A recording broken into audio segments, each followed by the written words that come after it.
Përshëndetje zonja dhe zotrin, ky është edicioni qendror, këtu në ekranin e kanalit 7, ndër të tjera do të ndiqni. Ministri grek i mbrojtjes Niko Dendias viziton Tiranën, takohet me homologun Ermal Lufi dhe kryeministrin Edi Rama, në fokus kufiri detar dhe çështjet e tjera. Kryetari i Partisë Demokratike Sali Berisha deklaron se do të qëndrojë në politikë deri 95 vjeç. Do të jetë kandidati i opozitës për kryeministër në zgjedhjet e 2029-s.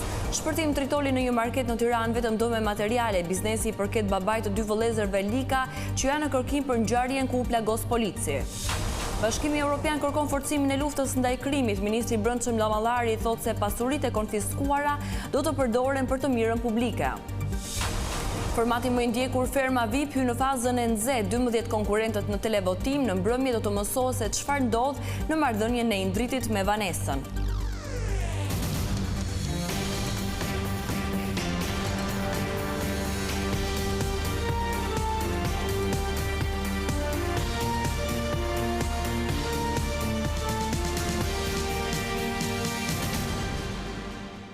Do të vjojmë më gjërësisht me lajmet. Ministri grek i mbrojtjes Niko Dendias zhvilloi këto të hënë një vizitë zyrtare në Shqipëri. Ai është takuar me kryeministrin Edi Rama si edhe me homologun e tij Ermal Lufi. Në qendër të bisedimeve ishte bashkëpunimi në fushën e sigurisë, e po ashtu edhe çështjet e mbetura pas zgjidhjes, si kundër është ajo e kufirit detar mes dy vendeve. Shqipëria dhe Greqia po tentojnë të rikthejnë bisedimet lidhur me çështjen e kufirit detar, e cila ka mbetur pezull tashmë prej vitesh. Në Tiranë këtë të hënë ishte ministri i mbrojtjes i Greqisë Nikos Dendias, i cili zhvilloi disa takime për të diskutuar jo vetëm çështjet e mbartura mes dy vendeve, por edhe për bashkëpunimin rajonal në disa sektorë. Ai u prit nga kryeministri Edi Rama, një takim i cili zgjati rreth një orë, teksa bisedimet prekën disa fusha me interes të përbashkët. Në një postim në rrjetet sociale, kreu i qeverisë e quajti ministrin Dendias, një mik të çmuar dhe një mbështetës të palëkundër i partneritetit strategjik mes Shqipërisë dhe Greqisë. Sa i përket çështjes së kufirit detar, qeveria shqiptare është shprehur se do të trajtohet në gjykatën ndërkombëtare të drejtësisë. Një dakordsi e arritur më herët mes dy vendeve, po ende e pa finalizuar. Më herët, ministri grek Dendias zhvilloi dhe një takim me homologun e tij shqiptar Ermal Lufin. Biseda u fokusua tek forcimi i aleancës së NATO-s, bashkëpunimi ushtarak mes dy vendeve, si dhe rritja e sigurisë në rajon. Agjenda e ministrit Dendias vijoi me një drek pune në rezidencën qeveritare, si dhe me një takim me kryepeshkopin e Tiranës, Durrësit dhe i gjithë Shqipërisë Ioanin. Sali Berisha tha këtë të hënë se do të jetë kandidati i opozitës për kryeministër në zgjedhjet e ardhshme parlamentare. Madje sipas tij, betejë për të fituar pushtetin mund të zgjasë derisa të bëhet 95 vjeç. Pas rikonfirmimit në krye të Partisë Demokratike, Sali Berisha deklaroi se ai do të jetë kandidati i opozitës për postin e kryeministrit në vitin 2029. Gjatë një konferencë me gazetarët, Berisha konfirmoi se ai do të udhëheqë Partinë Demokratike drejt zgjedhjeve parlamentare, duke sjellë shembullin e një miku të tij, i cili në 95 vjeç fitoi garën për kryeministër. Një mik timin, mik të çmuar që është vërteta, e ka uruar kryeministër kur ai ishte 95 vjeç. Dhe po të lexosh për të ti, ai drejtoi me sukses të plot atë qeveri, po a do jam unë si ai, kjo varet nga i madhi Zot dhe demokratët. Berisha komentoi edhe vizitën e ministrit grek të mbrojtjes Niko Dendias në Tiranë dhe çështjen ende të pazgjidhur për ndarjen e kufirit detar mes dy vendeve. Berisha përsëriti bindjen e tij se marrëveshja nënshkruar nga qeveria që ai drejtonte ishte më e drejtë për të dy palët. Ish-kryeministri deklaroi se ai kishte rënë dakord me Greqinë që të shkonin në gjykatën e Hagës, pasi kushtetuesja rrëzoi marrëveshjen e arritur. Kompani shumë serioze ndërkombëtare që shqyrtoi marrëveshjen pasi u rrëzue. Shkruar, kjo marrëveshje në qoftë se rishqyrtohet, mund të dalë shumë e drejtë, mund të psojë në një përmirësim, por në rast se Greqia shpall 12 miljet, gjithçka përmbyset për Shqipërinë, kundër Shqipërisë. Sipas Berishës, kryeministri Edi Rama i nisi negociatat nga fillimi, duke vendosur në pozicion më të dobët Shqipërinë. Marrëveshja nënshkruar mes qeverisë greke dhe asaj shqiptare në vitin 2009 për ndarjen e kufirit detar u rrëzua nga gjykata kushtetuese. Prej atij momenti Tirana dhe Athina zyrtare ende nuk kanë arritur një marrëveshje të re. Banorët e Shkozës në Tiranë u zgjuan nga një shpërthim i fortë eksplozivi që fatmirësisht shkaktoi vetëm dëme materiale. Lënda plasëse ishte vendosur në marketin që është në pronësi të familjes Lika. 2 djemtë e saj janë në kërkim për ngjarjen e pak ditëve më parë ku plagos efektivi i policisë Angelo Kumaraku. Një shpërthim tritoli ka tronditur zonën e Shkozës në Tiranë orët e para të mëngjesit të kësaj të hëne. Një sasi eksplozivi është vendosur pranë një marketi, objekt në pronësi të Lulzim Likës. Babai të Aldo dhe Ali Lika të shpallur në kërkim nga policia si autor të dyshuar të atentatit të ndodhur një javë më parë ndaj Kedi Spajës. Në këtë atentat mbeti i plagosur në këmbë shoku i Spajës, efektivi i policisë Angelo Kumaraku. Burime bëjnë me dije se ngjitur me marketin ndodhet edhe një lokal i cili është në pronësi të djalit tjetër të familjes Lika. Grupi hetimor pjesë kryesore ka hakmarrjen për shkak të atentatit të mbrëmjes së 18 majit. Kamerat e sigurisë kanë filmuar autorin e vendosjes së tritolit, i cili i maskuar lë sasin plasëse dhe më pas largohet në këmbë në rrugica. Dyshohet se është larguar drejt zonës së freskut duke humbur gjurmët. 2 vëllezërit e shpallur në kërkim, Aldo dhe Ali Lika, përpara disa muajve kanë patur një konflikt për një çështje borxhi me Kedi Spajën. Ky i fundit më herët ka dhunuar 2 vëllezërit për shkak se këta të fundit nuk i kishin kthyer 10.000 euro borxh që i kishin marrë për bixhoz. Pas konfliktit Spaja qarkullonte i armatosur pasi i druhej një atentate. Në muajin janar ai kapet në një automjet me një pistolet nga policia ku gjykata e lën në arrest shtëpie. Spaja e thyente masën e sigurisë duke dalë jashtë banesës. Mbrëmjen e 18 majit ai ishte së bashku me shokun e tij policin Kumaraku në afërsi të banesave të tyre kur u bë edhe atentati. Plumbat prekën në këmbë efektivin e komisariatit numër 4. Gjatë dëshmisë së tij parahetuesve, Kumaraku deklaroi se nuk kishte njoftuar strukturat policore për thyerjen e masës së sigurisë nga fëmijë i tij. Ai pohoi gjithashtu se me të njiheshin prej vitesh që nga fëmijëria dhe se në momentin e atentatit ndodheshin në një rrugicë pranë banesës. Kur Shqipëria pret të nisë mbylljen e negociatave, Bashkimi Evropian apelon që të thellohet lufta kundër krimit të organizuar. Zyrtarët e Unionit theksojnë se vendi ynë ka ende punë për të bërë, veçanërisht sa i takon konfiskimit të parave dhe pasurive të krimit. Lufta kundër korrupsionit dhe konfiskimi i pasurive të krimit mbetet ende kusht për Shqipërinë për antarësimin në Bashkimin Evropian.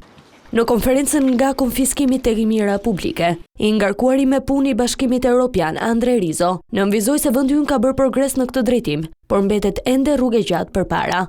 Lufta kundër krimit të organizuar vijon të jetë sfidë në Shqipëri, rajon dhe të tjera shtete. Krimi organizuar sot vepron përmes kufive, teknologji gjithmonë më të sofistikuar, minojnë besimin publik, gërryejnë sundimin e ligjit. Shtetet duhet të ndjekin penalisht aktorët kriminal dhe të godasin në zemër të krimit të organizuar. Një nga mesazhet më të qarta është që krimi nuk paguan. Ja pse përdorimi i aseteve të konfiskuara për qëllime sociale është i dobishëm, sepse kthen pasurinë e paligjshme në vlerë publike. Duam të sigurojmë që këto burime të përdoren efektivisht në ndihmë të grupeve në nevojë. Për ministrin e Brendshëm Besford Lamallari, puna kryesore nuk është vetëm konfiskimi i aseteve të krimit, por kthimi i tyre në shërbim të qytetarëve. Pasuritë e krimit nuk mund të humbasin apo të harrohen në qitapet e agjencisë që ne gjetëm kur erdhëm në pushtet, e cila kishte punonjës por nuk kishte regjistra. Pasuritë të cilat nuk mund të degradojnë dhe as mbeten rangullina të shkuarës tyre kriminale. Ata duhet kthehen në dobi publike, në shërbim për komunitetin dhe në investime për institucionet dhe qytetarët. Lamallari bëri të ditur se gjatë vitit 2025 janë sekuestruar qindra pasuri me vlerë mbi 61 milion euro, ndërsa në administrim ndodhen mira pasuri të sekuestruara dhe të konfiskuara. Ndërsa SPA kërkoi t'i pushojë të hetuarit Unajt Myzyrit kreu të prokurimeve publike njëra nga veprat penale, gjykata e posaçme refuzoi ta pranojë. Kështu, gjykata me urdhër të gjyqtarit Paulin Çera vendosi që të rikthejë për hetim episodin e shkeljes së barazisë në tendera për një nga procedurat me vlerë rreth 2.2 milion euro. Në këto kushte, prokuroria do të duhet të vihet në lëvizje për 45 ditët e ardhshme për të kryer një riekspertim në funksion të çështjes. Një aksident i rënd ndodhi në mëngjesin e kësaj të hëne në fshatin Mëngël në aksin rrugor Elbasan Librazh, ku ku një fëmijë 7 vjeçar humbi jetën pasi u përplas nga një automjet. Sipas informacioneve paraprake, i mitur ishte duke kaluar rrugën për të shkuar në shkollë, kur i shpëtoi nga dora nënës së tij dhe u godit nga një mjet që po qarkullonte në aksin nacional. Ngjarja ndodhi pranë shkollës së fshatit, e cila është pak metra larg nga rruga kryesore. Në vendngjarje shkuan forcat e policisë dhe grupi hetimor, ndërsa drejtuesi i mjetit, një 61 vjeçar, u shoqërua në komisariat. Ka nisur këto të hëna aplikimet për të përfituar nga skema mbështetëse prej 5.2 miliard lekësh për femerët. Sipas ministrit të bujqësisë Andi Salla, interesi ka qenë mjaft i lartë në orët e para. Nga sot deri në datën 25 qershor, fermerët do të kenë mundësi që të aplikojnë në skemën kombëtare të mbështetjes për të përfituar nga fondi prej 5.2 miliard lekësh. Para se të vija këtu, mora një numër, një shifër nga dita e sotme që fermerët kanë aplikuar dhe deri tani janë mbi 5.000 aplikantë parë që brenda një kohe shumë të shkurtër orari ka një interes ndaj skemës kombëtare edhe për ta vënë në dispozicion siç ne kemi vënë në 12 masat ndaj skemës kombëtare, ka një afat ndaj 25 me 25, pra një mujor, dhe një mundësi për ta rishikuar dhe njëherë nëse në gjëra do të jenë në faktin në aspektin ligjor dhe në kohën e duhur për mjaftueshme për të gjithë fermerët. Gjatë një konference me gazetarët, ministri i bujqësisë Andi Salla shpjegoi edhe vonesën e këtij viti për të hapur aplikimet për fermerët, ndryshe nga vitet e shkuara. Ne diskutuam me fermerët, dolëm të re, kjo është skema e tyre dhe duke pasur parasysh ne u desh një kohë gjatë që ne jemi në terren, duke diskutuar me ta, kemi bërë një skemë të qëndrueshme edhe për vitet e tjera.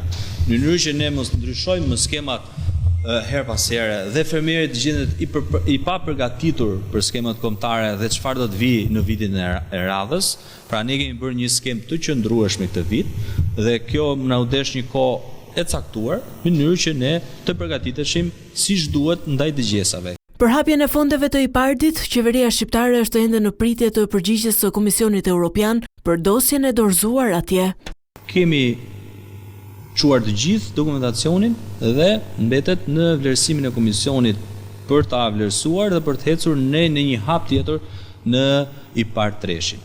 Kjo është një hap i fundit që ne jemi duke kryer dhe kemi kryer tashmë, presim përgjigjen e tyre ndaj edhe në takimeve që do të kemi në vazhdim, mënyrë që të vazhdojmë me procedurat ligjore. Ministri u ndal edhe te modeli i shoqërive të bashkëpunimit bujqësor, duke deklaruar se janë krijuar 58 të tilla në bashkëpunim me bashkitë, ku përfshihen 334 fermer në zona të ndryshme dhe për kultura të ndryshme bujqësore. Site të ndryshme arkeologjike janë dëmtuar nga kërkuesit e palishëmtarit. I tillë është rasti i kalasë së Blacës në Pogradec, ku janë konstatuar gropa dhe ndërhyrje në muret e saj. Në zonën e Pogradecit, kalaja e Blacës, një nga fortifikimet më të hershme i lira në vend, po përballet me dëmtime të vazhdueshme nga kërkimet e palishme të arkërkuesve. Banorët e zonës dhe studiuesit kërkojnë ndërhyrje urgjente për mbrojtjen e këtij monumenti kulturor me vlera të rralla historike dhe arkeologjike. Mësuesi i historisë dhe banori i zonës Arben Balashi shpreh se gjurmët e dëmtimeve janë të dukshme në muret e kalas. Ari mbase tregon një nivel shumë më të lartë të zhvillimit, jo se këtu ka munguar, po nuk ka qenë ndonjë, ose të ketë patur ndonjë mirë ari këtu afër që të ketë patur mundësi të kenë zotëruar kaq shumë. Këtu që duket kjo pjesa e ekspozuar, këtu dëmtimet i shohun pra me sy të lirë që këtu ka dëmtime, pra kanë ndarë murin në fragmente, kështu nuk ka qenë, para pak vitesh ka qenë njëjtër. Sipas studiuesit Ledian Zeqëllari, kalaja e Blacës përfaqëson një ndër qendrat më të hershme të fortifikimit në rajon, me gjurmë banimi që datojnë që nga periudha e bronzit të vonë, rreth viteve 1500-1200 para erës sonë. Futet në ato site arkeologjike ose në ato vendbanime të cilat kanë një interes shumë të madh për sa i përket zhvillimit të turizmit, sidomos turizmit kulturor, por edhe turizmit malor, sepse ka një terren të tillë që mund të markohet dhe mund të shërbejë edhe si vend për vizitorët ose për ata që duan sportin e hiking ose alpinizëm. Kalaja e Blacës ndodhet në perëndim të fshatit Blac, mbi dy kodra që krijojnë një kufi natyror mes fushës së Korçës dhe fushë gropës së Pogradecit. Kërkimet arkeologjike të kryera nga Muzeu i Pogradecit në fund të viteve 60 dhe fillim të viteve 70 zbuluan se fortifikimi ka kaluar disa faza ndërtimi dhe ripërdorimi nga periudha ilire deri në atë romake dhe antikitetin e vonë. Vëmendja do të jetë sot në fermën e Vipave, ku publiku do të mësojë çfarë do të ndodhë me 12 konkurrentët që janë në televotim. Një tjetër moment i rëndësishëm është edhe marrëdhënia e Vanesës me Indritit. Letra që ky i fundit ka shkruar pritet të lexohet gjatë spektaklit. Ferma VIP vijon të jetë epiqendra e emocioneve dhe surprizave, duke mos njohur asnjë moment qetësie teksa javët kalojnë. Me konkurrentë që paksohen dhe sfida që bëjnë gjithnjë më të forta, loja po kalon në një fazë të re tensioni. 12 fermerë, përveç Soni Malet që mban rolin e kryefermeres, të cilët nuk ja dolën do të realizonin me sukses sfidën gjatë prajmit të së premtes, vijojnë të jenën ethet e nominimit. Më pak të votuarit do të kalojnë në një sfidë vendimtare, ku më pas ata që nuk do të mund të fitojnë do të shkojnë në një tjetër televotim. Vendim ky që i takon publikut i cili ende ka mundësi të votojë deri në nisje të spektaklit. Një nga momentet më të shumë pritura të mbrëmjes pritet të jetë pikërisht çështja e letrës së Indrit për Vanesën. Historia që ka mbajtur publikun pesur prej ditësh pritet të marrë më në fund një përgjigje. Konkurrentët shfaqin gjithnjë më qartë strategjitë e tyre të lojës, duke i dhënë edhe më shumë intensitet garës. Në ferm ka patur edhe momente tensioni, prishje miqësish, fillime të reja, por edhe momente argëtuese. Zhvillimet e fundit që kanë shtuar tensionin në ferma VIP 3, por edhe pikat të tjera do të diskutohen sonte në mbrëmje, duke nisur nga ora 21 në ekranin e Vision Plus, në 2 kanale të dedikuara, si dhe në live stream në YouTube. Kjo është gjithçka e përgatitur edhe për këtë edicion informativ. Unë ju falenderoj për vëmendjen tuaj. Bashkë mirupafshim.